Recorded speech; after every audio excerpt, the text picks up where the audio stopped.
gostava de desenhar, ainda gosto, e agora eu aplico essa parte artística nos croquis. Então, eu desenho sempre antes para depois passar no papel. É bem antigo.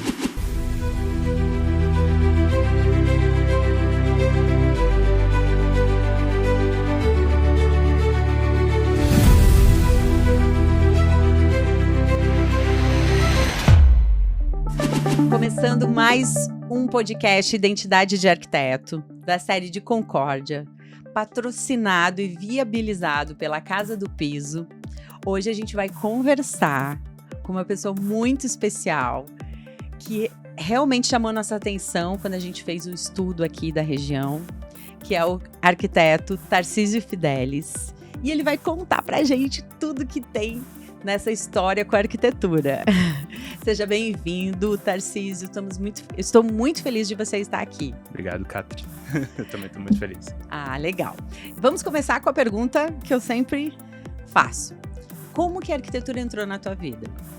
Então, ela entrou de uma maneira meio, como posso dizer, natural, forçada. Não sei se Uau, adorei esse conceito. Vamos lá. Não sei como que daria como funciona? Pra dizer, porque assim, eu, na verdade, quando prestei o vestibular, eu prestei para engenharia da computação. Então, coisas muito bem alinhadas, né, com a arquitetura, assim.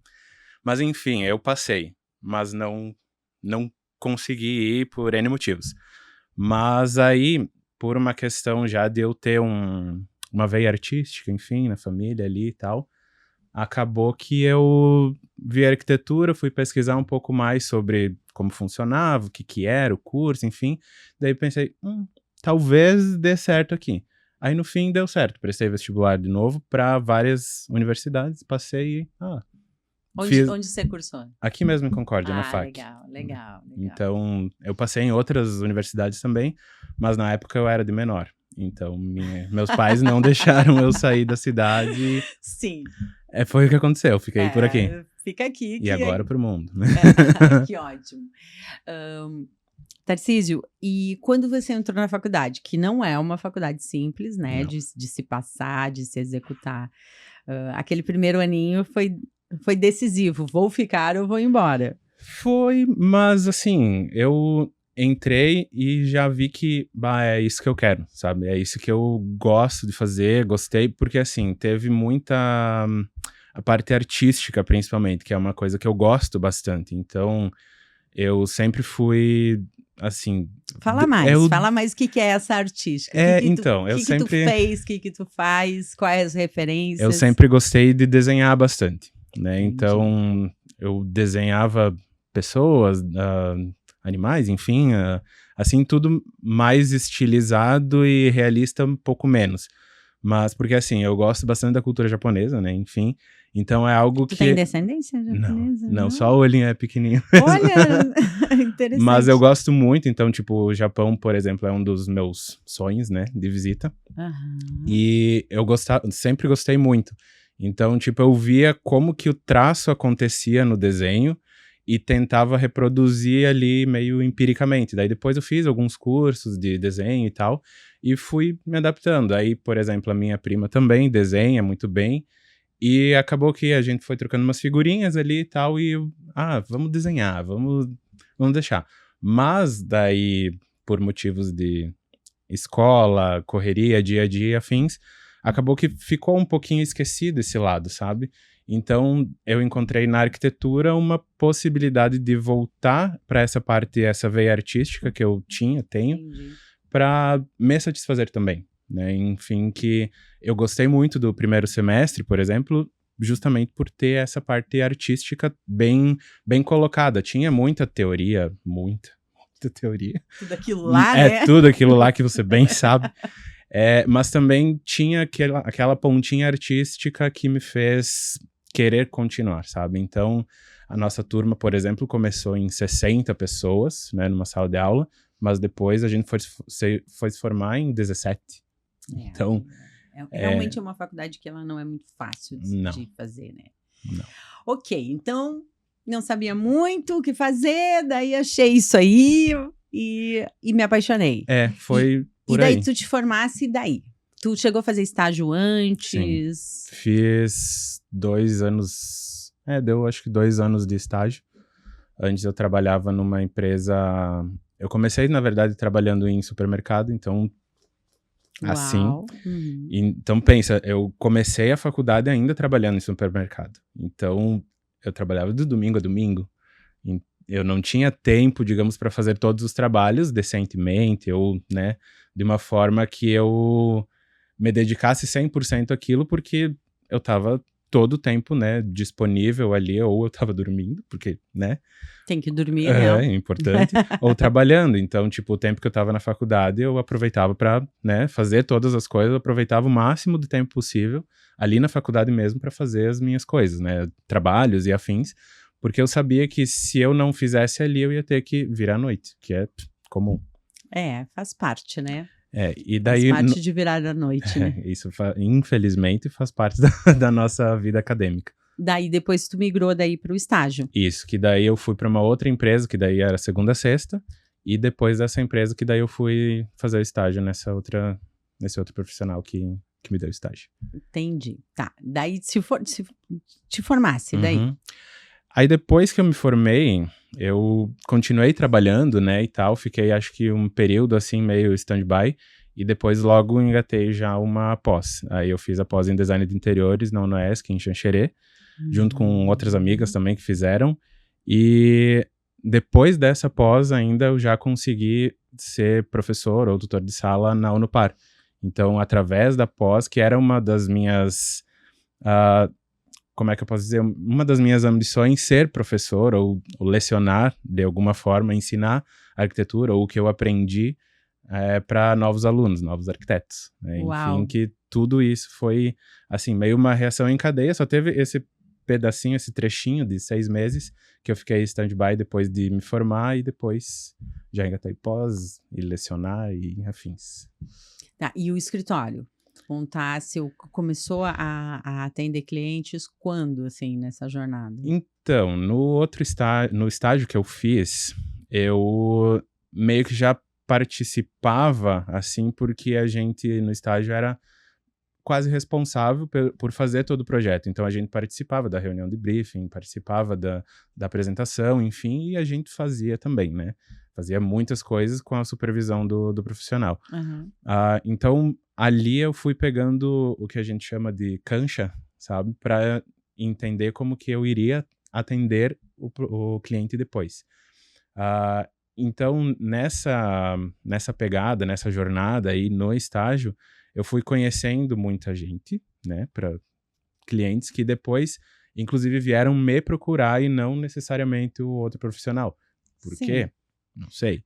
Às vezes é vínculo, né? E é porque eu acho que eles entenderam também que quem estava à frente do projeto era eu. Então, eu sabia, assim, conhecia tudo que estava acontecendo. Sim. Né? A relação cliente-profissional acabou acontecendo contigo, Exatamente. Né? Então, tipo, não que o profissional não iria atender, mas acho que eles se identificaram mais comigo de alguma forma. Uhum. Aí, depois que eu me formei, eu saí desse escritório, assim... Eu peguei a minha carteirinha e fora. Mas agora eu vou ser dono do meu tempo. Porque uma das coisas que eu sempre prezei ou nunca gostei, vamos dizer assim, é ter uma alcunha, né? Por exemplo, ser o Tarcísio da Catri, o Tarcísio da... Enfim, eu ser de alguém ou ser de alguma coisa. Eu sou meu, né? Eu sou eu. Então, sempre tive essa coisa que me incomodava, sabe? De ter esse sobrenome que não era o Fidelis, né? Então, sempre foi uma coisa que me incomodava. Então, eu saí daí, aí eu fiquei por um tempo em home office, né? Enfim, nesses 6 meses, stand-by. Aí, depois disso, meio que fez uma revolução, assim, e eu fui abrir escritório. Né? E daí, com a pós, enfim, e morando sozinho e... tudo mais. Muitas revoluções. Aí, nesse meio tempo, eu abri o escritório junto com uma outra amiga minha, que a gente ficou junto por um bom tempo, acho que deu uns 5 anos, acredito eu. Mas não como um escritório De vocês dois, cada um com o seu Isso. nome, com o seu trabalho, mas Isso. junto em função de proximidade, custos. Justamente por isso, porque a gente já era amigo durante a faculdade também, então a gente meio, vamos se juntar, a gente trabalha bem juntos ali e tal. Então a gente juntou nesse espaço, né? E acabou tocando assim, cada um o seu, né? As suas propostas, as suas visões ali, mas trabalhando juntos numa mesa assim, por exemplo, que a gente tinha essa troca também, né? Por exemplo, eu falava, amiga, eu não gostei muito disso aqui, o que tu acha disso aqui? E ela também, nossa, amigo, acho que não, né? Então a gente conseguia fazer essas trocas. Sim, tu acabou tendo tu acabou tendo alguém que estava junto na hora do questionamento, de validação, mas que essa pessoa não era o teu chefe ou não era teu funcionário, mas era uma pessoa realmente que estava ali para te ajudar a aumentar a qualidade, a pensar de outra forma. Isso, que estava do meu lado, e não na minha frente, nem atrás de mim, que a gente estava caminhando juntos ali, que nenhum tinha o sobrenome do outro, vamos dizer assim, para dizer, é o Tarcísio de tal pessoa, né? Que é isso que me incomodava. Olha que interessante. E tu era... E as pessoas falavam mesmo, você é o Tarcísio que tu não é?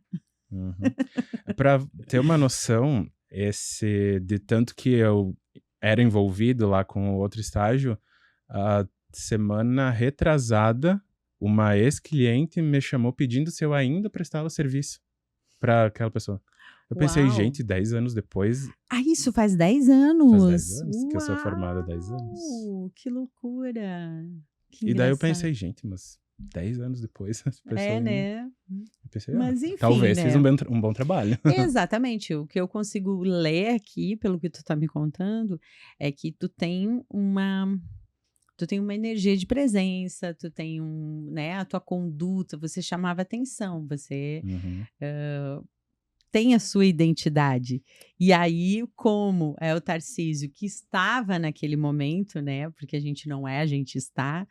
E as pessoas tinham que te identificar. Mas era muito forte você, né? E já é, né? É meu jeitinho.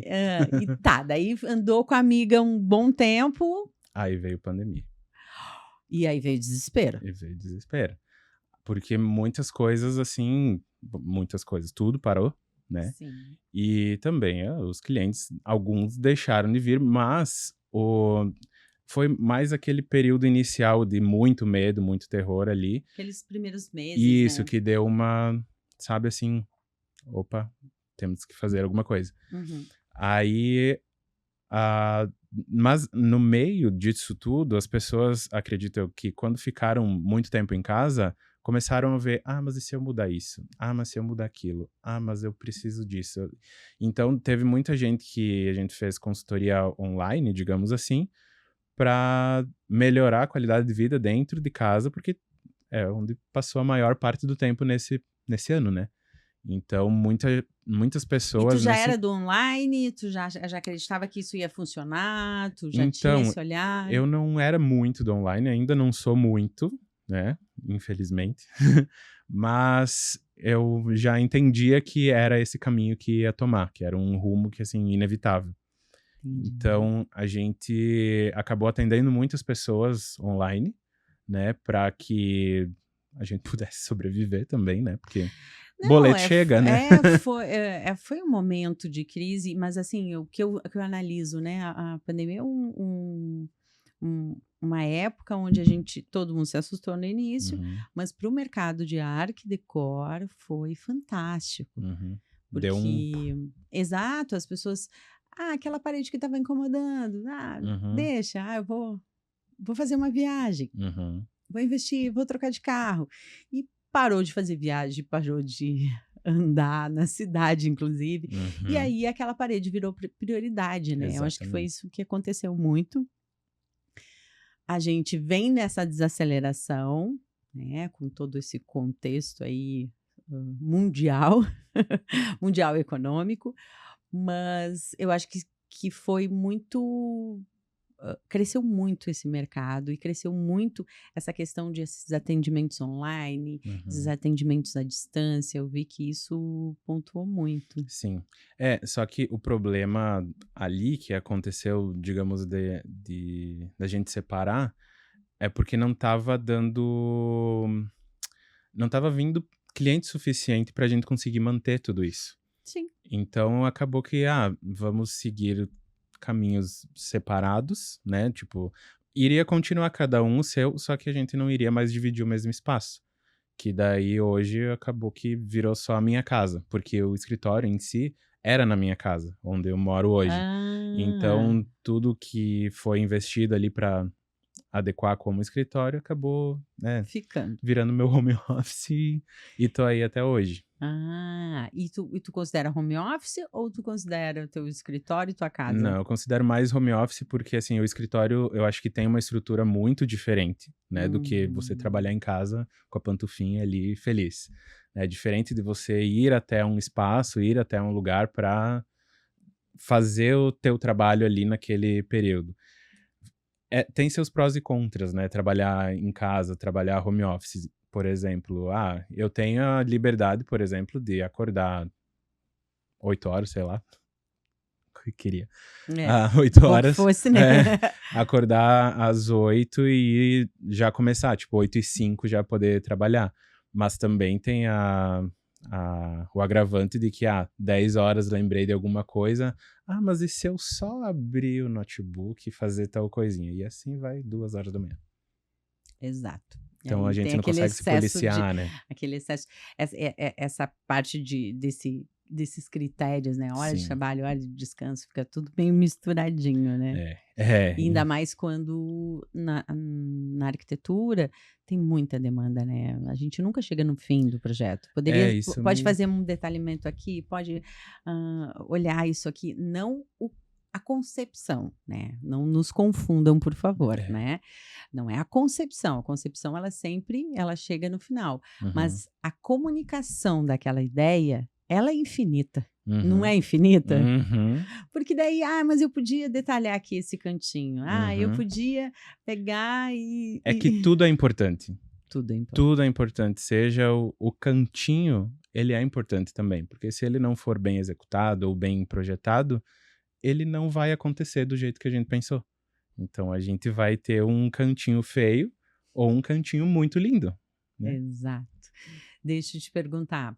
E hoje, a tua atuação, ela é mais residencial, projetos casa, interiores, comercial? Como é que está hoje o teu cenário? Então, é muito mais residencial. Meu foco principal é o projeto arquitetônico em si. Interiores não é algo, assim, vou ser bem sincero, não é algo que eu gosto muito de fazer. E tenho pós em design, né? Não é uma coisa que eu, assim, me sinto feliz fazendo uma cozinha e sala, digamos. Que já é diferente se for para uma cozinha e sala que eu projetei. De uma casa que tu projetou. Que daí é diferente, sabe? Porque eu fiz o design, né, após justamente para eu entender o funcionamento principal da casa ali, para agregar na parte projetual, né? Porque, se eu colocar uma cozinha pequena, né, um espaço de cozinha pequeno, como que eu vou resolver a bancada dessa cozinha aqui? Aí o cliente já chega, eu quero uma cozinha com ilha. Tá, então eu vou saber que eu tenho que deixar um espaço muito maior, porque ergonomia, enfim, todas as diretrizes que eu preciso para ter uma cozinha com ilha. Então, claro que tem N coisas, cozinha com ilha é um conceito só. É isso aqui, né? A pontinha do iceberg. Mas é algo que, para mim, agregou muito mais na questão projetual do que de pensar em interiores. Eu faço interiores, assim, muito pontual para clientes que já são clientes, né? Para alguém que, fiz a casa, quero agora que você faça o projeto da cozinha. Eu tenho, sei lá, alguém que... Eu tenho uma casa no campo, quero que você faça projeto aqui para mim. Não, beleza, eu faço, porque daí já é um cliente, já é alguém que eu já tenho um relacionamento, é alguém que eu sei se eu quero atender ou não. Então tem todo esse universo de interiores que realmente não é E hoje tu não tem equipe, é você ou tem estagiários? Agora eu tenho estagiário. Porque não tava dando conta. Meu Deus, eu não tava dando conta. E aí, tu concebe o projeto arquitetônico e tu faz daí o acompanhamento. O cliente contrata empreiteiro, construtora, a parte, mas tu faz toda aquela parte do acompanhamento. A parte chata.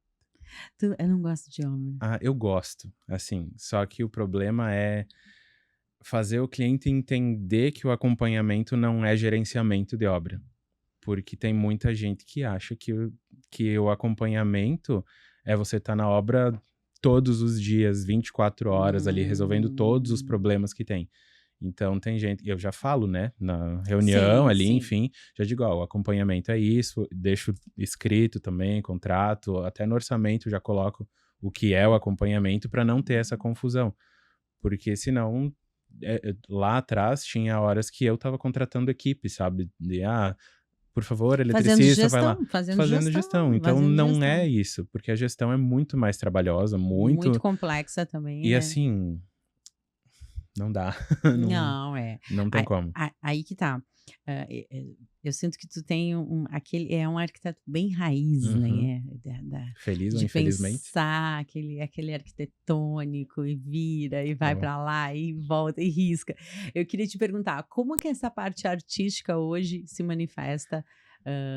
Quais as maneiras que ela se manifesta no teu projeto? Então, sempre tem... Como eu falei antes, eu gostava de desenhar, ainda gosto, e agora eu aplico essa parte artística nos croquis. Então é algo que eu gosto muito de fazer. Antes de conceber qualquer coisa, eu vou lá, rabisco com a mão, canetas ali, às vezes pego o que tem ali, se eu preciso de, veio um insight, uma ideia ali, rabisco lá para depois eu tentar reproduzir, né, no computador.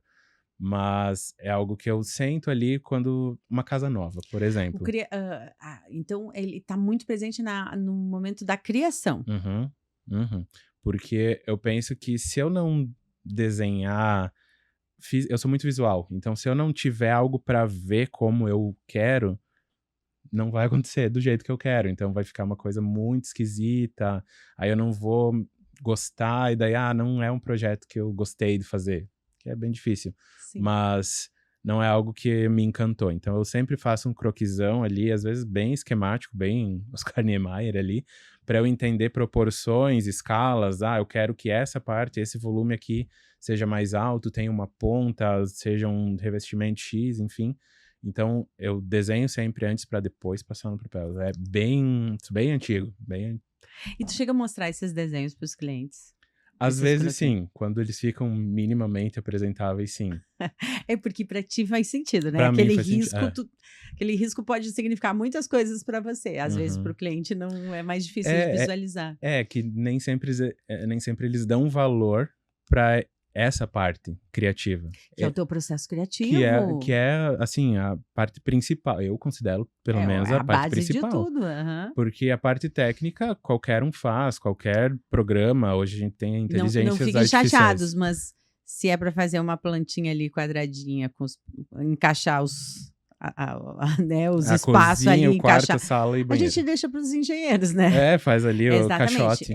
Exatamente. Então, assim, o processo criativo, e a gente tem aulas disso, e tem muitas discussões, às vezes devaneios sobre o processo criativo, ele é a essência da manifestação da arte mesmo, né? Da arquitetura. Exatamente. Né? Porque eu penso que se eu não tiver essa base bem consolidada, eu não vou ter uma execução bem feita. Também eu tento equilibrar. Como se os princípios, eu enxergo como se os princípios, os elementos chaves, o balizador, né, da consolidação do projeto, tu lança ali na mão. Exatamente isso. Eu não faço, por exemplo, o detalhamento técnico daquela, sei lá, de uma floreira que eu vou colocar lá. Não é esse o caso, porque isso eu consigo resolver depois no programa.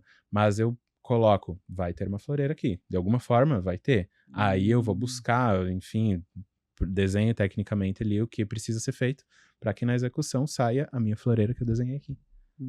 Ai, que legal. E hoje o teu processo de como o cliente chega a você? Né, o processo indicativo que a gente sabe, né, mas quais são os canais hoje que os clientes chegam a você? É principalmente indicação, sabe? E, assim, indicação até mesmo de alguns fornecedores, sabe? Que a gente tem um relacionamento aí bom com os fornecedores, que alguns indicam, né, para fazer projetos, enfim, Uhum. dentro do possível, né? Enfim, que em Instagram, por exemplo, que é onde a maioria, entre aspas, né, recebe um cliente, né? Oi, quero um projeto. Não é muito meu foco, infelizmente, porque eu não sou muito das redes. Meu perfil, por exemplo, é muito low profile de arquitetura.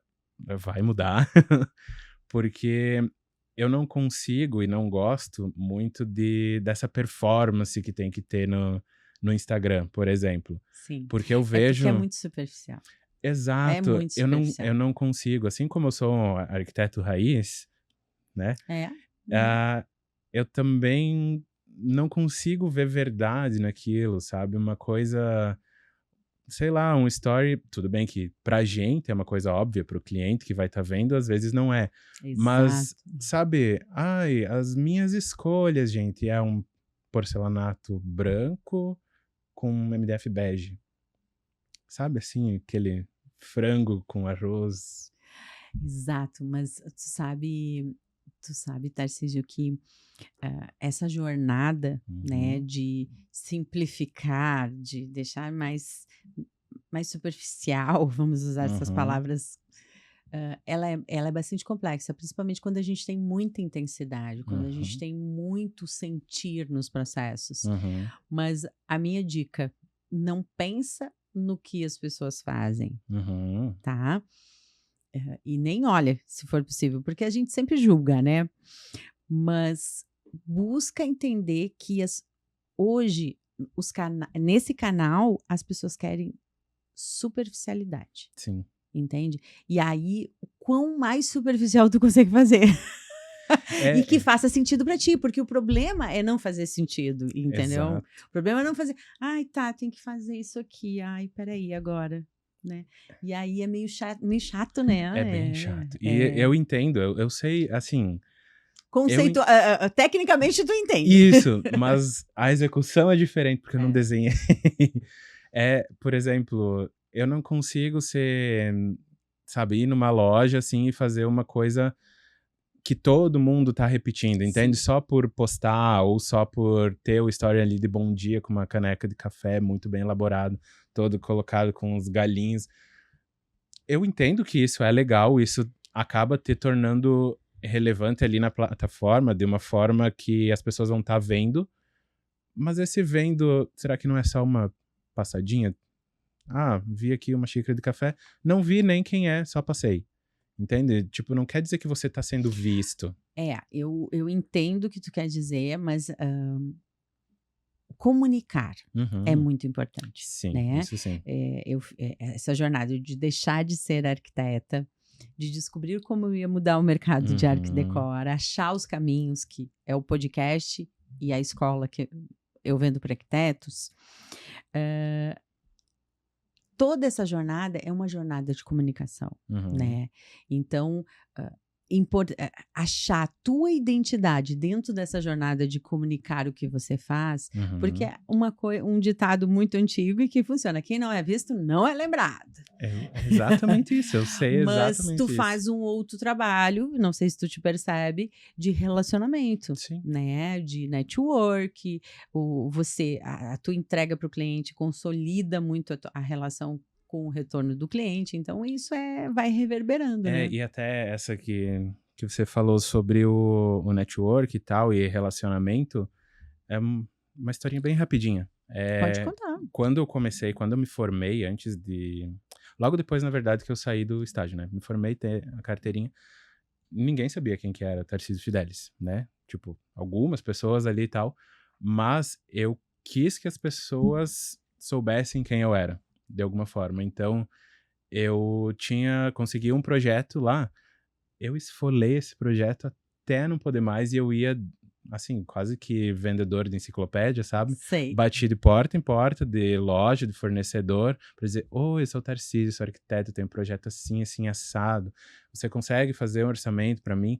E mesmo que, tipo, o cliente não fosse fechar lá, ou que ele não, que eu já soubesse que o cliente não ia fazer exatamente com aquela loja ou com aquele fornecedor, eu fui lá para me mostrar, sabe? Para mostrar o meu rostinho, para as pessoas entenderem quem eu era, que eu estava me inserindo no mercado, e assim foi com uns 2 ou 3 projetos que daí as pessoas já começaram a se ligar. Ah, esse aí é um arquiteto novo, que tá chegando na cidade, tananana, que aí eu comecei a, por exemplo, ir mordiscando pelas beiradas para chegar até onde eu quero, né? Uma estratégia excelente, eu achei excelente. Que eu acho que funciona, sabe? Pra mim, pelo menos, funcionou super. Eu me mostrar, pra todo mundo me conhecer. Então, tipo, se você vai numa loja, não que, sei lá, vão saber de primeira quem eu sou, mas, o Tarcísio, sim, uma vez veio aqui, ou sempre traz aqui o pessoal.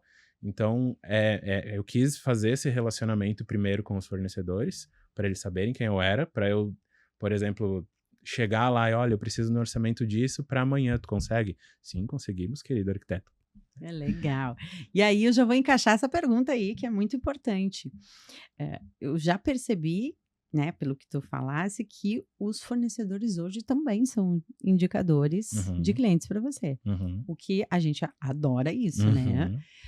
Mas o que o fornecedor precisa ter para ganhar a tua confiança? Para ser a tua escolha, né? Porque a gente tem as nossas preferências. E aí eu já encaixo a segunda pergunta: por que é importante um fornecedor gerar essas sensações em você, entregar isso? Principalmente o atendimento, não digo que tem que ser imediato ou rápido ali, mas o atendimento bom de uma forma mais não informal, vamos dizer assim, que oi Tarcísio, tem aqui eu tô com uma dúvida no orçamento que você me pediu aqui e tal, mas de uma forma que não seja assim me bajulando, que eu acho que eu não consigo gostar muito disso. Sabe, de levar no pedestal como se você fosse Deus? Eu consigo perceber isso e eu não gosto. Então eu acho que precisa ter um atendimento com que eu consiga, saber que eu posso me aproximar dessa pessoa e pedir, oi, querido fornecedor, você pode conseguir isso aqui para mim rapidinho? Aí ele, sim, só um minuto, consegue para mim. Mas uma coisa dinâmica, eu acho, proatividade, essas coisas que eu acho que acaba fazendo eu gostar do vendedor, enfim. Porque tem muitos fornecedores, muitas lojas, enfim, que tudo bem, é um perfil ali da loja de ter um padrão muito, sabe, que quer... De distanciamento. De distanciamento. Nós somos exclusivos, não sei o que. Gente, eu sei que vocês têm o produto, mas eu consigo lá na cidade vizinha, se eu quiser. Entende? Então, eu tô vindo até aqui porque eu gosto do trabalho de vocês ou do produto de vocês. Mas se você me atender de uma forma que, sabe, eu senti que tá sendo muito forçado. É uma coisa forçada e uma coisa, assim, que não é natural. Eu acho que é essa palavra, um atendimento natural, sabe? Claro que não passando os limites, né, de intimidades, mas uma coisa que seja, nós somos parceiros aqui, vou te ajudar, você vai me ajudar e é isso aí. Eu acho que a gente precisa ter, assim, o respeito ali e tudo mais, mas que precisa ter um atendimento bom, uma linguagem boa, tanto comigo quanto com os clientes. Porque já deixei de ir em lojas, por exemplo, que o vendedor foi muito rude, assim, com os clientes, que eles chegaram antes. Aí o vendedor, enfim, tava, sabe assim, desdenhando dos clientes. Aí quando eu cheguei, o atendimento foi todo diferenciado. Só que daí eu fui descobrir isso só depois, quando os clientes me falaram. Aí eu disse, bom saber. Entendi. Porque daí eu penso, então você só vai atender assim os meus clientes, e se um dia eu não puder vir e vier só os meus clientes. Exato. E eles, como é que... E eu posso aprofundar teu pensamento. Vai lá. Como é que eu vou mandar o meu cliente ir lá, numa situação que eu não posso ir, falar com o fulano, não sei se o fulano vai atender bem? Exatamente, foi por isso que eu deixei de ir na loja, assim, de indicar. Indicar até não, porque eu sei que o produto é bom. Mas, assim, vamos lá se você quiser. Mas tem essa e essa loja que a gente pode ir primeiro, mas... Mas essas outras ali, elas têm essa tem um naturalidade, esse relacionamento. aconchego, esse padrão, né? Não interessa quem tá entrando. Exato. Que eu acho que é muito importante isso, sabe?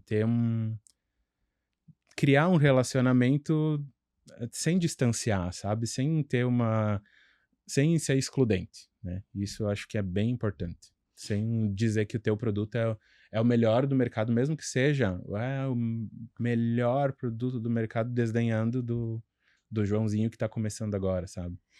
O que eu vejo e que tu traz é bem interessante, que é uma distância, né, do entendimento do que é alto padrão, do que é luxo, do que é mercado, triple A que a gente tem lá em Balneário, né, mas e que não tem a ver com essa segregação, com uma sofisticação, bancar algo que não é, uma soberba, né? talvez. Exato, exato. E tu sabe que tem uma distorção muito grande, às vezes, dos fornecedores, porque eles olham os profissionais totalmente distorcido, né? São soberbos, são arrogantes, são difíceis. Ai, meu Deus, como eu falo com aquele arquiteto. Ele é um ser humano, né? É o que a gente faz. Estamos aqui para contar a tua história, para que eles entendam que é uma jornada. Sim, você, né? Por exemplo, você tem essa questão artística, o teu processo criativo, ele é muito interessante, a maneira que ele acontece. Isso é muito especial, mas isso não te faz diferente das pessoas. Eu entendi que isso é importante para ti. É muito importante, porque é que a gente tá num mundo, assim, que é muito padrão, talvez. Tá tudo muito padronizado ali, tudo muito produzido em série, muitas coisas repetidas, muitas coisas iguais, que às vezes é difícil encontrar um diferencial, sabe? Tipo, até a própria desenhar à mão. Eu sei que não sou a única pessoa que desenha à mão, mas eu sei que é uma coisa que eu faço pra mim é diferencial. E isso é um diferencial meu, assim, não que eu seja o meu diferencial de entrega pro cliente, por exemplo. Mas é uma personalidade. A tua identidade. A minha identidade dentro da arquitetura. Que eu sei que tem muitos outros profissionais que não fazem isso, que vão direto pro computador, né? Ou... Cada um com o seu processo. Cada um com o seu exatamente. processo. Mas eu sinto que respeitar essa identidade, sem encaixotar, né? Sem botar nas caixinhas, agora é fulano, agora, é o arquiteto, é o cliente final que chegou de Havaianas, né? Eu entendo que isso tem muito valor para você, essa questão humana de ser quem você é, mostrar quem você é e não... eu acho que falou bem certa a palavra, é mostrar que a gente é um ser humano, sabe? Essa coisa da humanidade. Porque eu não consigo suportar pessoas sendo maltratadas ou, enfim, por conta da roupa ou, sei lá. Enfim. Eu não consigo. Então, legal, entendi. E hoje a tua ideia já está, então, com a equipe, mas a equipe também home office. E a ideia é ficar nesse estilo. Então, a princípio sim. Mas se realmente as coisas tendenciarem a aumentar a demanda, talvez eu tenha que buscar um cantinho novamente. Porque hoje eu loco num cowork aqui, às vezes, pra gente se reunir, enfim, as reuniões e tal, pra gente conseguir trabalhar juntos ali, trabalhar bem.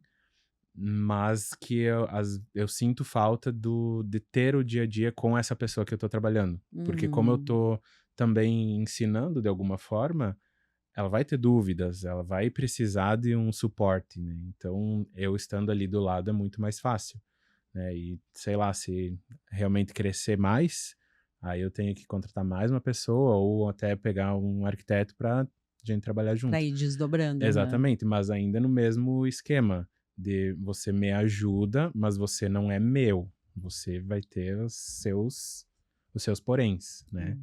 Que eu acho que ainda volta, eu sou muito talvez seja bastante cabeça dura, mas naquela parte que eu te falei de não gostar de alcunha. Então, se eu não gosto, eu não vou querer dar alcunha para outra pessoa. Coerência, né? Exatamente. Porque senão não ia fazer nem sentido. Ai, hoje, no mercado, como você vê o mercado de arquitetura e design? Como você enxerga essa mudança, né? Então, veio a pandemia, mudou a maneira de as pessoas se relacionar, bastante consultoria online, que antes era inviável. Como você tem enxergado esse mercado de arquitetura? Na região ou Concórdia especificamente? A tua experiência, e assim, daqui para o mundo, né? Olha, eu vejo que tem um crescimento legal, assim, tem trabalho para todo mundo, mas tem profissionais e profissionais. Aqui, como a gente teve faculdade de arquitetura, então cada ano formava uma leva, né, de, sei lá, 20, 30 pessoas que acabavam ficando por aqui. Então, dentro de Concórdia, não que esteja saturado, mas teve um período assim que foi muito difícil, porque tinha muito profissional. Chutava uma pedra, parecia um arquiteto. Aí foi um pouco mais competitivo. Hoje em dia já deu uma estabilizada, assim, a gente consegue levar mais tranquilo nessa competitividade, vamos falar assim, é mais tranquila, que tem trabalho para todo mundo. Fora daqui, como eu também atuei no Rio Grande do Norte, eu vi lá que é uma diferença bem grande na questão de entregas, principalmente, né, de arquitetos, de posicionamentos Tu ali. diz entregas De trabalho mesmo. o trabalho que é entregue. Isso. Tipo, eu vi uma diferença ali e que também é um mercado, entre algumas aspas, saturado, mas é parecido com aqui, mas como é que eu posso explicar? É uma maneira... eu não consigo encontrar a palavra que vai descrever isso, que é parecido com aqui, mas não é igual. Que eles trabalham de uma forma mais quase que só projeto, entende? Entendeu? Eles só trabalham muito mais com isso, e a parte de execução de obra geralmente é... Não quero saber. Uma outra pessoa, assim, foi claro que a vivência nesse curto período de tempo que eu trabalhei lá. Mas não sei se o geral é assim, mas nesse período eu percebi que muitos só projetam e não executam. Então, vai ter trabalho para quem projeta e vai ter trabalho para quem executa. Aqui a maioria das pessoas projeta e executa. Então, acaba tendo trabalho para todo mundo, mas é um pouquinho mais... É diferente. É diferente. Aqui é meio Severino, faz tudo, e lá é mais segmentado. Então, por isso que eu digo que existe no mercado, existe trabalho para todo mundo, de todas as formas. Aqui, por exemplo, se eu quisesse ficar só no projeto, eu iria conseguir, beleza? Só que eu iria ganhar muito menos do que a minha concorrente, por exemplo. Claro. Aí ia acabar que, eu ia ficar só nos projetos e ia acabar recebendo menos, ia, tipo, aumentar um lado de execução, diminuir de projetos e ia desequilibrar, eu acho, entende? Então eu tive que, de alguma forma... É uma questão cultural mesmo. É uma questão cultural, de principalmente cultural. Querer que o arquiteto que faça o projeto acompanhe. Eu prefiro, porque daí eu sei que vai sair exatamente como eu projetei. Legal. Só que tem casos e casos. Deixa eu te perguntar, e a faculdade, a gente ser professora? A gente deixou aquilo ali no passado, mas eu tô aqui para trazer de volta aqui para a mesa. Então, eu tô formando uma turma esse ano.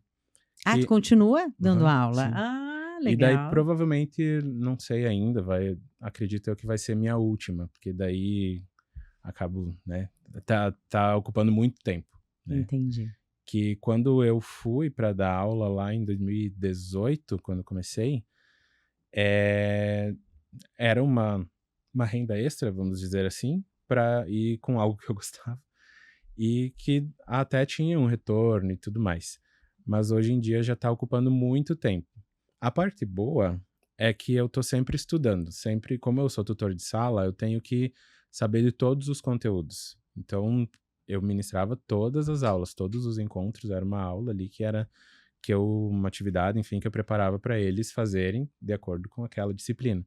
Então é bom porque eu tô sempre em constante evolução, sempre pesquisando, sempre inovando, enfim, ali nessa questão teórica e prática também, né? Porque eu precisava passar principalmente essa parte de projeto para eles, e eu precisava passar a vivência, né? Porque é muito fácil. Às vezes é muito difícil porque o professor de projeto, ele não tá lá na rua, ele não tá vivendo a dificuldade, ele não tá atendendo o cliente sabendo que tem que explicar 5 vezes por que tem que ter um pilar ali, né? Exatamente. Os meus alunos, assim, é uma relação meio que de amor e ódio. Eu acho que eles me amam e me odeiam, porque, assim, meus professores foram meio carrascões, assim, né? Então, eles cobravam muito, assim como eu cobro deles. Porque eu sei que aqui o mercado de trabalho vai engolir eles se eles não souberem resolver os problemas. Não, eu levo sempre os problemas para eles resolverem e eles têm que me devolver uma solução. Se eles não me trazem a solução, infelizmente... Ainda não estão prontos. Exatamente. Então essa jornada aí também de professor, ela é longa agora. Tem tanta coisa. E aí, então, tu tá nesse momento. Fico, não fico? É que como é a última... eles estão no último semestre... Vamos ver, vamos sentir como vai ser a próxima turma. Vamos ver, porque tem uma outra amiga minha que também dá aula lá. Então, às vezes ela pode pegar a outra turma e tudo certo. Hoje, se você fosse dar um conselho para um profissional que está se formando, porque você é professor, né? Você é artista, você é arquiteto raiz, vamos usar esse termo. Qual o conselho que tu acha que seria, assim, muito importante, sabe? Primordial, assim. E não precisa ser comercial, não precisa... Algo que essa pessoa que está vendo esse podcast e que está se formando, ou acabou de se formar, ou está se perguntando... O que eu preciso, o que é essencial dentro do teu olhar para te poder ser feliz com a arquitetura, assim? Eu acho que não é querendo roubar, mas é ter identidade, sabe? Ser fiel ao que você acredita, né? Assim como eu fui de não querer ter uma alcunha, não ter um sobrenome que não é meu. Eu acho que você precisa se posicionar dentro do mercado de uma maneira com a tua personalidade, com a tua verdade ali, sem querer se moldar aos padrões, assim como você vai precisar do Instagram. Eu que sou mais recluso nessa parte, mas você vai precisar de ferramentas para se mostrar, então seja visto. Eu usei a minha ferramenta de bater na porta da loja. Você pode usar o Instagram. Você pode... Seja visto da maneira que você é. Tenha a tua identidade bem definida para você passar isso como uma segurança para o teu cliente, né? Para ele entender que você é aquilo e ele te contratou por aquilo, né? Eu acho que é bem importante você ter isso muito bem definido. Muito legal, muito legal. Tarcísio, eu acho que foi uma conversa muito diferente de todas, é impressionante, todos os podcasts são diferentes. É bem diferente. Você é muito especial. Fiquei encantada com o teu processo criativo. Confesso que, olha, eu queria ver esses rabiscos e como é que tu pensa, porque é uma área que me encanta. E te agradecer esse momento, te agradecer você destinar um bom tempo para estar aqui com a gente, mostrar essa tua identidade para que as pessoas se inspirem e essa contribuição que tu tem feito para o mercado, que é o teu jeito Tarcísio de fazer as coisas. Adorei. É o meu jeitinho. Então te agradeço. Este episódio está acontecendo por causa da Casa do Piso, nosso parceiro. E essa entrevista foi com o Tarcísio Fidelis, que não gosta de alcunhas. Obrigado, Katri.